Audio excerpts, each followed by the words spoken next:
Galileo 15 ফেব্রুয়ারি 1564 সালে জন্মগ্রহণ করেন। ছাত্র হিসাবে তিনি তুখোড় মেধাবী। মাত্র 16 বছর বয়সে গ্যালিলিও বিশ্ববিদ্যালয়ে পড়াশোনার জন্য ভর্তি হন।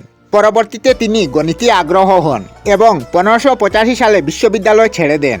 1608 সালে প্রথম দূরবীক্ষণ যন্ত্র আবিষ্কার হয়। তখন গ্যালিলিও দ্রুত এর নকশা উন্নত করেন, যা 20 বা 30 গুণ শক্তিশালী। 1610 সালে গ্যালিলিও তার দূরবীক্ষণ যন্ত্র ব্যবহার করে বৃহস্পতির 4টি চাঁদ আবিষ্কার করেন।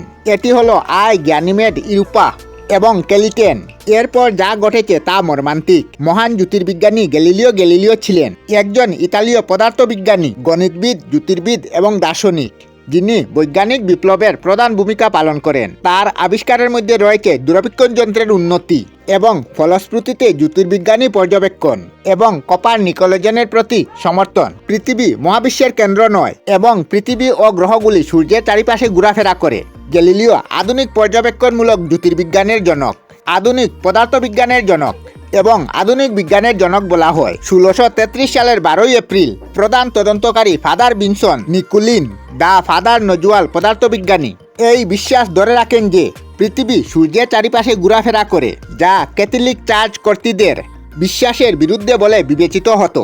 এই অভিযোগ সাধারণত তখন অভিযুক্তদের বিচার চলাকালীন কারাগারে এবং নির্জন দ্বীপে পাঠাতেন।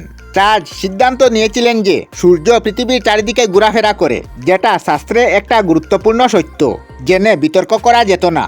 যদিও বিজ্ঞানীরা শতাব্দীর পর শতাব্দী ধরে জানতেন যে পৃথিবী মহাবিশ্বের কেন্দ্র ছিল না। এই আদেশের সব থেকে গ্যালিলিওর সংকল্প বইটি নিষিদ্ধ করা হয়। তাকে জোর করে সন্দেহ করা হয় এবং তাকে যাবজ্জীবন কারাদণ্ড করা হয় এবং তাকে আনুষ্ঠানিকভাবে দোষী সাব্যস্ত করা হয়। এই প্রক্রিয়ার পরে তিনি আসকানি কপিলিনী প্রসাদ 6 মাস অভিহিত করেন। তারপর ফ্লোরেন্সের পাহাড়ে আর্কেটির কাছে একটি ভিলায় চলে যান। তিনি বাকি জীবন সেখানেই কাটিয়েছিলেন। ততদিন গ্যালিলিও অন্ধ হয়ে যান এবং 1642 সালের 8 জানুয়ারি তিনি মারা যান।